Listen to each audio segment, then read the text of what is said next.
my feeling is that my Black patients might feel just uncomfortable talking with me about racial stress and trauma. That may or may not be true universally, and that may also switch if with Black therapists treating white patients.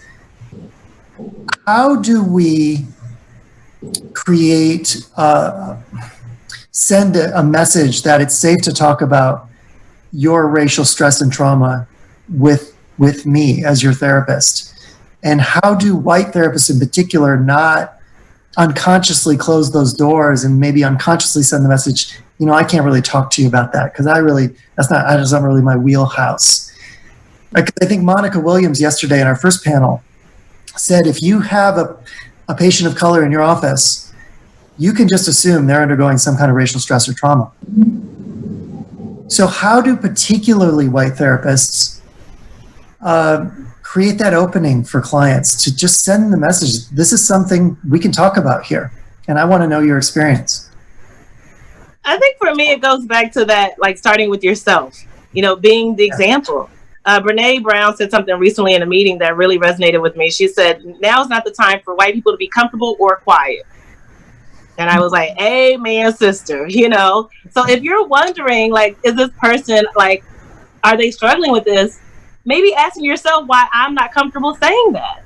Mm-hmm. What is it, in me that stops me from saying and asking for some clarity around how I'm feeling? I'm feeling some energy in the room that it might be uncomfortable for you to really deeply talk to me about certain things.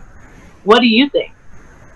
Sharing that experience. It's not on them. It's not on you. Let's do this together. Yeah. It's kind of my perspective anyway. Yeah. Thank you. And it goes back to even how you started this conversation with highlighting what's going on in the world and mentioning that, hey, we're not immune. I mean, we've been seeing this movement happening globally. No one should not know that there is a movement of finishing Reconstruction in America, finishing the end of slavery. We are in a Reconstruction period. And so there needs to be an awareness of that. And there needs to be some truth and clarity in talking about that, right? And that means doing your research. That means, not assuming. I think when we were waiting to get started, I told you that there was a group of therapists that asked me to be a part of their podcast.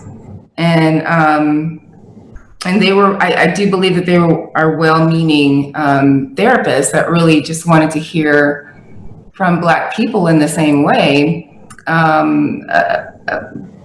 But it was more or less like a fetishizing of our pain.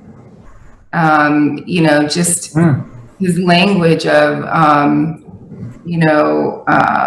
let me read briefly what he said. We've been reading and watching news related to George Floyd's murder and the killing of other Black citizens led us to think we'd like to have a panel of Black African women talk about what it's like to constantly fear for the lives of their sons, males, partners of color, and themselves from police violence. So there's nothing about healing.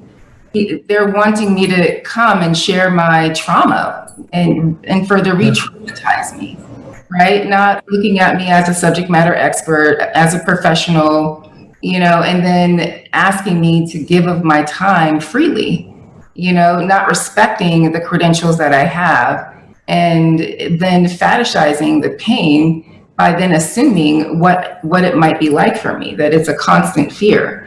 And so those things are things that white people might want to be mindful of. Is there an undertone of fetishizing the pain of what it is to be Black in this country?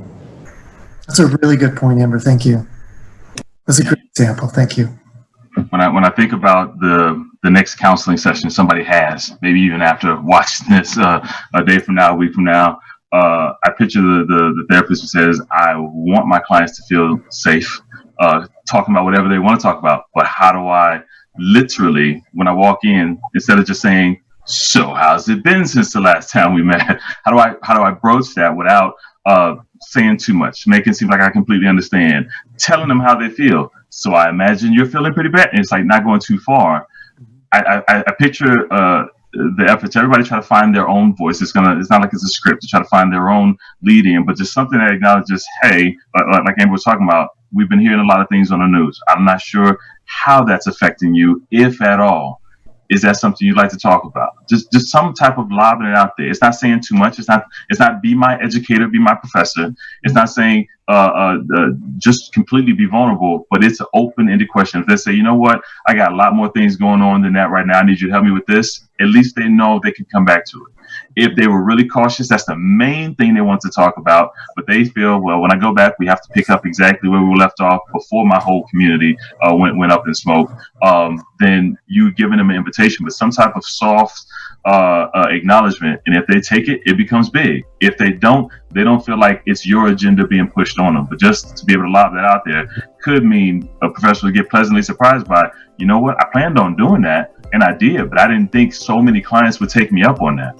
Especially so many clients from different backgrounds. Wow, just something as soft like that could be informative for everybody involved and be therapeutically beneficial.